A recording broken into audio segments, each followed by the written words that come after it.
ठीक है, welcome back. तो इंडिया के नए क्रिप्टो टैक्स रूल्स जो है वो 1 अप्रैल 2022 से यहाँ पर लागू हो जाएंगे। तो आज की वीडियो में थोड़ा सा अंडरस्टैंड करेंगे कि ये नए रूल्स क्या हैं, साथ में क्या इन रूल्स को लेके कोई लूप होल यहाँ पर है भी कि नहीं है, और आपके कुछ क्वेश्चन जो आपने रिसेंट वीडियोज में पूछे थे उसको भी यहाँ पर आंसर करने की कोशिश करेंगे। सबसे पहले अगर हम बात करेंगे तो यहाँ पर नए क्रिप्टो के जो टैक्स रूल्स हैं ये यहाँ पर 1 अप्रैल 2022 से एप्लीकेबल हो जाएंगे, जो आप यहाँ पर देख सकते हैं। सिर्फ एक रूल है इसमें जो 1 अप्रैल 2022 से नहीं होगा, जुलाई से लागू होगा, वो है यहाँ पर 1% TDS का। उसको छोड़ के बाकी सारे जो यहाँ पर रूल्स हैं वो 1 अप्रैल 2022 से लागू हो जाएंगे।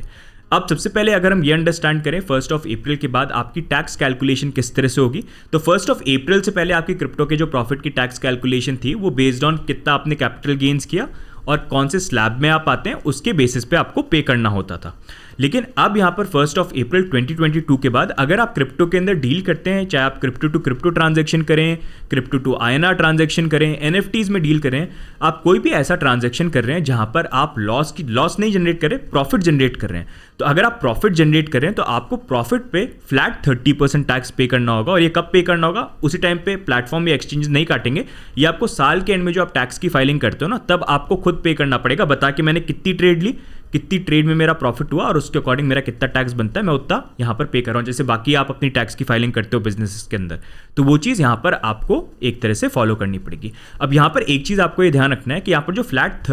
30% जो फ्लैट टैक्स है ना, ये हर प्रॉफिट पे लगने वाला है। इसका मतलब ये है कि यहाँ पर जो लॉस है वो आप सेट ऑफ नहीं कर सकते किसी प्रॉफिट के अगेंस्ट में। तो उसका मैं आपको एक एग्जांपल देता हूँ क्योंकि आप लोगों के लिए बहुत इंपॉर्टेंट होगा यहाँ पर समझना। फॉर एग्जांपल, आपने यहाँ पर 1 अप्रैल के बाद आपने ट्रेड करनी स्टार्ट करी, आपने 50,000 रुपये यहाँ पर ट्रेड के लिए लगाए, आपने एक ट्रेड ली और वो ट्रेड आपकी अच्छी गई, आपका मनी जो है वो 2x हो गया, आपने डबल कर लिया, तो आपने 50,000 रुपये को यहाँ पर 1,00,000 रुपये बना लिया। अब जैसे ही आपकी ये ट्रेड कंप्लीट होती है तो यहाँ पर हुआ क्या, आपने 50,000 रुपये को 1,00,000 बनाया तो 50,000 रुपये का आपका प्रॉफिट हो गया। तो जैसे ही वो हुआ आप लायबल हो जाओगे यहाँ पर फ्लैट 30% टैक्स पे करने के लिए। वैसे 30% तो नाम का है, 31.2% है सेस और सरचार्ज को मिला के, लेकिन एग्जाम्पल के लिए हम 30% ले रहे हैं। तो जैसे 50,000 का प्रॉफिट हुआ 30% आपको टैक्स पे करना पड़ेगा, जो बन जाता है 15,000 रुपये। और ये पे कब करना है, उसी टाइम पे नहीं करना, ये आप साल के एंड में करोगे जब अपनी टैक्स की फाइलिंग करोगे कि मैंने ये ट्रेड ली थी और ये ट्रेड मेरी अच्छी गई, 50,000 रुपये का फायदा हुआ था, तो 15,000 मेरे को उसके अकॉर्डिंग टैक्स यहाँ पर पे करना है।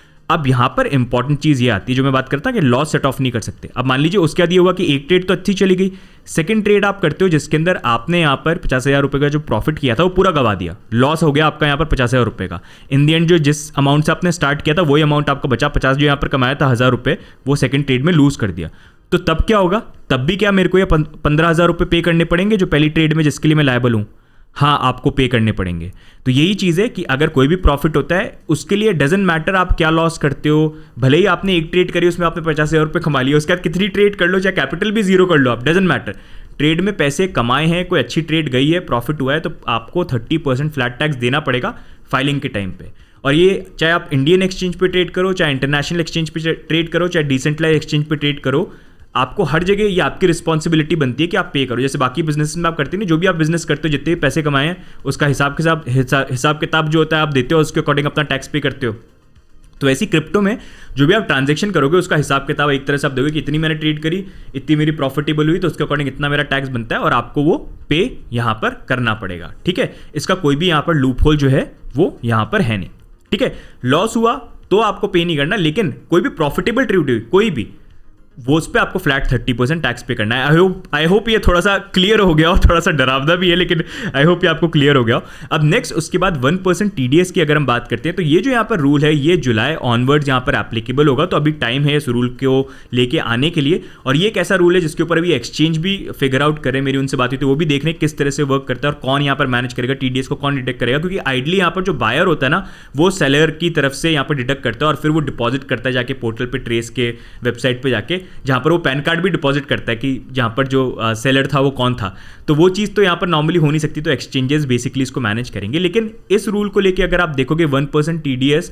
डे ट्रेडर्स के लिए बिल्कुल भी अच्छा नहीं है। हम काफ़ी बार बात कर चुके हैं कैसे ये मतलब जो कैपिटल है उसको लॉक ही कर देता है। ट्रेड नंबर 11 तक 10% लॉक हो जाएगा, 69 तक 50% लॉक हो जाएगा। तो अगर हम बात करें लूप होल की ना, तो करंटली जो अभी लैंग्वेज आई है उसके अकॉर्डिंग इसका एक लूप होल यहाँ पर बन जाता है, जहाँ पर प्रीवियसली हमने वीडियो में बात करी थी जो 6 फेब को डाला था कि यहाँ पर टीडीएस लागू उनके ऊपर होगा जब यहाँ पर ये रेजिडेंट इंडियंस आपस में ट्रेड करेंगे। तो अगर ये लैंग्वेज में भी लिखा हुआ है रेजिडेंट इंडियंस, तो अगर यहाँ पर आप रेजिडेंट इंडियन नहीं हो, आप डिसेंट्रलाइज एक्सचेंज पे ट्रेड कर रहे हो, इंटरनेशनल एक्सचेंज पे, तो वहाँ पर आप तो बाहर के लोगों के अगेंस्ट में भी ट्रेड हो सकता है ना, तो वहाँ पर ये 1% टीडीएस वाला लागू नहीं होगा। लेकिन ये चीज़ भी ध्यान रखना, अभी और भी रूल्स आने बाकी हैं, जीएसटी के ऊपर क्लैरिफिकेशन आना बाकी है, तो वहाँ पर ये बहुत ज़्यादा प्रोबेबिलिटी और ये हिंट भी दिया गया है कि रिवर्स जीएसटी यहाँ पर हो सकता है पे करने के लिए, उसका इंप्लीमेंटेशन कहीं ना कहीं यहाँ पर आ जाए। अगर आप इंडियन एक्सचेंज पे कर रहे हो तो ये टीडीएस एक्सचेंज मैनेज करेगा, इंडियन एक्सचेंज के बाहर ट्रेड कर रहे हो डिसेंट्रलाइज एक्सचेंज पे या इंटरनेशनल एक्सचेंज पे, तो आपके ऊपर आ सकता है कि आपकी रिस्पॉन्सिबिलिटी, और उस पर भी क्वेश्चन बन जाता है जीएसटी नंबर लेना पड़ेगा क्या, तो आपकी रिस्पॉन्सिबिलिटी बन जाएगी, बाहर ट्रेड कर रहे हो तुम मैनेज करो फिर उस चीज़ को। तो इसके ऊपर भी आने वाले टाइम पे क्लैरिटी आ जाएगी, लेकिन अभी के लिए तो ये एक लूप होल है जिसके बारे में अगर आप देखोगे ना, सुभाष चंद्र गर्ग ने भी यहाँ पर बात करी थी इसके बारे में। छोटी सी क्लिप है, आपको प्ले करके सुना देता हूँ मैं। Compared to any other asset class. Second, this 1% TDS to be deducted only from the sellers who are resident Indians. But if you sort of buy from the non-residents, you're not supposed to deduct. And then तो ये अगर आप देखोगे सुभाष चंद्र गर्ग हैं जिन्होंने एक ही लौता India के अंदर ड्राफ्ट भरा था क्रिप्टो को लेके, तो बैनिंग ड्राफ्ट इन्होंने बनाया था, तो उनको काफ़ी आइडिया है। तो इन्होंने ये चीज़ बोली कि उसके अकॉर्डिंग टीडीएस डिडक्ट नहीं करना पड़ेगा अगर बाहर के लोगों के अगेंस्ट में आप यहाँ पर ट्रेड करते हो जो इंटरनेशनल या डिसेंट्रलाइज पे जाते हैं, तो वहाँ पर रिवर्स जीएसटी का बन सकता है। तो इसको लेके लूप होल अभी के लिए तो लैंग्वेज वाइज है, लेकिन अभी आने में टाइम है, उससे पहले हो सकता है यहाँ पर रिवर्स जीएसटी जो भी एक क्लैरिटी वो आने वाले टाइम पे मिलेगी। तो जब मिलेगी वील फॉलो अप एंड इसके बारे में हम बात करेंगे। बाकी अगर हम बात करें तो ये बेसिक यहाँ पर जो क्रिप्टो के टैक्स लॉज हैं इसी तरह से हैं, बस ये है कि आपको यहाँ पर डिडक्शंस भी नहीं मिलेंगे अगर हम और ऐड करें। डिडक्शंस इन द सेंस अगर आप कोई भी चीज़ बाय कर रहे हो और उसको प्रॉफिट में सेल कर रहे हो, तो एंड में जब आप कैलकुलेट करोगे ना कि इसमें से मैं क्या डिडक्ट कर सकता हूँ, तो नॉर्मली बाकी बिजनेसेस में आप इलेक्ट्रिसिटी या इंफ्रास्ट्रक्चर कॉस्ट जो उसको डिडक्ट कर सकते हो, क्रिप्टो में नहीं कर सकते। सिर्फ जितना आपने बाय करने में पैसे लगाए उसी को यहाँ पर डिडक्ट आप कर सकते हो। अब यहाँ पर कुछ क्वेश्चन जो है उनके मैं यहाँ पर आंसर करता हूँ। जैसे सबसे पहले लोगों का क्वेश्चन यहाँ पर यह है कि तब क्या होगा अगर मैंने किसी क्रिप्टो करेंसी को पहले बाय किया, 1 अप्रैल से मैंने बाय कर रखा है और मैं अभी तक होल्ड कर रहा हूँ, मैंने सेल नहीं किया, तो उसमें क्या होगा। तो देखिए अगर आपने बाय कर रखा है, आप होल्ड कर रहे हो और 1 अप्रैल से पहले भी सेल करते हो, तो वो प्रीवियस टैक्स स्लैब के अकॉर्डिंग आप जिस स्लैब में आते हो उसके अकॉर्डिंग आप पे करोगे। लेकिन अगर आप 1 अप्रैल के बाद अगर आप पे करते हो, तो मतलब अगर आप होल्ड करके रखते हो, तो जब तक आप होल्ड कर रहे हो आपको कोई टैक्स पे नहीं करना, क्योंकि टैक्स कब पे करना है आपको, फ्लैट 30% जब आप प्रॉफिट पे उसको सेल करोगे। लॉस में भी सेल किया तो पे नहीं करना आपको 1 अप्रैल के बाद भी। तो अगर आप 1 अप्रैल के बाद जब भी इसको सेल करते हो, अगर आप प्रॉफिट पे सेल करते हो, तो आपका कैलकुलेशन ये होगा कि जब आपने इनिशियली इसको बाय किया, डजेंट मैटर आपने 1 अप्रैल 2022 से पहले बाय किया था, 2020 में किया था, 2019 में किया था, जब भी आपने बाय किया था उस टाइम पे बाय करने के लिए क्या अमाउंट था, कितना अमाउंट आपने इंडियन रुपये के अकॉर्डिंग वहाँ पर वो लगाया था, वो अमाउंट जो है आप जितना इन दी एंड जब सेल करते हो जो अमाउंट है उससे डिडक्ट करोगे और जो प्रॉफिट बना उसके अकॉर्डिंग आपको यहाँ पर पे करना पड़ेगा। अगर आपने बाय कर रखा है और आप हॉडल कर रहे हो, आप सेल नहीं कर रहे हो, तो आपको कोई वहाँ पर जो है टैक्स पे करना नहीं है, क्योंकि जब तक प्रॉफिट में सेल नहीं करोगे आपको पे नहीं करना है, ठीक है। और कब पे करना होगा, वो जिस भी साल के अंदर आप उसको सेल करते हो, जब आपने वो प्रॉफिट जनरेट किया उसी का जो फाइनेंशियल ईयर की जो फाइलिंग आती है, तो आपको फ्लैट 30% टैक्स जो है वो यहाँ पर पे करना होगा। उसके बाद अगर हम बात करें कि टीडीएस का जो यहाँ पर है उसका डिडक्शन क्या हम उसको रिम्बर्स करवा सकते हैं, तो टीडीएस जो होता है वो ऐसे एडवांस टैक्स होता है, तो अभी तो उसका इंप्लीकेशन जुलाई से आएगा तो उसके बारे में और क्लैरिटी मिलेगी। लेकिन यूजुअली होता है कि टीडीएस जब आपका डिडक्ट होता है तो ये एडिशनल टैक्स नहीं होता है, ये एडवांस टैक्स होता है जो आप टैक्स फाइलिंग के टाइम पे यहाँ पर रिक्लेम कर सकते हो। बाकी और क्लैरिटी मिलेगी अभी क्योंकि टाइम है, तो हम उसके बारे में और फर्दर डिस्कशन करेंगे। उसके बाद नेक्स्ट अगर हम बात करेंगे, अगर आपको क्रिप्टो के अंदर यहाँ पर पेमेंट मिल रहा है या फिर आपको एयर ड्रॉप मिल रहा है या कोई एनएफटी वगैरह या ऐसी कोई भी चीज़ मिल रही है जिसकी कुछ वैल्यू है, तो उस पर आप किस तरह से यहाँ पर जो टैक्स है वो कैलकुलेट करोगे। तो अगर आपको क्रिप्टो के अंदर सैलरी मिल रही है या आपको क्रिप्टो के अंदर कोई पेमेंट कर रहा है किसी भी तरह से या कोई रिवॉर्ड वगैरह मिल रहा है, तो वहाँ पर जिस टाइम पे आपको वो जो रिवॉर्ड है वहाँ पर मिला है या जो भी क्रिप्टो आपको जिस टाइम पे रिसीविंग आपका टाइम हो गया,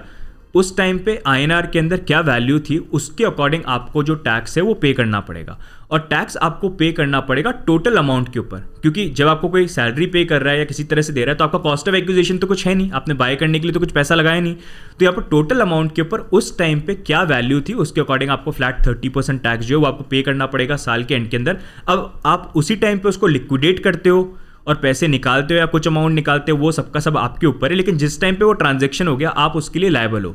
अब अगर वहाँ पर आपने नहीं बेचा, आपने होल्ड करके रखा और प्राइस नीचे चली गई तो वो आपकी गलती है, उसमें कुछ नहीं, आपको तब भी उतना ही पे करना पड़ेगा जितने में जब ट्रांसफर हुआ था उसका जो अमाउंट था। और अगर प्राइस ऊपर चली गई तो प्राइस में जो प्रॉफिट हुआ उस पर आपको एडिशनल और पे करना पड़ेगा। जो आपको नॉर्मली पे करना है वो तो पे करना ही है, वहाँ से अगर प्राइस ऊपर चली गई तो कितना प्रॉफिट और बना उसका भी 30% आपको पे करना पड़ेगा, लेकिन नीचे गया तो नहीं पे करना होगा। तो बेसिक इसका आंसर ये कि कोई भी आपको एयर ड्रॉप मिलता है, कोई भी आपको सैलरी मिलती है क्रिप्टो में, या किसी भी तरह का पेमेंट यहाँ पर लेते हो, तो जिस टाइम पे पेमेंट मिलता है उस टाइम पर जब ट्रांजैक्शन हुआ INR वैल्यू में उसकी क्या वैल्यू थी उसके अकॉर्डिंग आपको जो पेमेंट है वो यहाँ पर करना होगा। तो ओवरऑल गाइस थोड़ा सा आपको अपडेट देने की कोशिश करी इस वीडियो के अंदर क्रिप्टो टैक्स को लेके। बाकी कुछ आपके अगर कोई क्वेश्चंस हैं जो मैंने यहाँ पर मिस कर दिए हैं तो आप नीचे कमेंट्स में डाल के जरूर बताना। आई ट्राई कि मैं उस पर और आपको जो थोड़ा सा क्लियर आइडिया वो देने की कोशिश करूँ। इन दी एंड आप ये भी चीज़ ध्यान रखना, मैं कोई यहाँ पर CA या एक्सपर्ट नहीं हूँ, तो मेरे ओपिनियन के अकॉर्डिंग जितना मैंने लोगों से कॉन्वर्जेशन किया उसके बाद मेरे को आइडिया मिला है। आप भी यहाँ पर जो है कंसल्ट करने की कोशिश करना अपने CA के साथ में यहाँ पर हम आने वाले दिनों के अंदर प्लान भी कर रहे हैं कि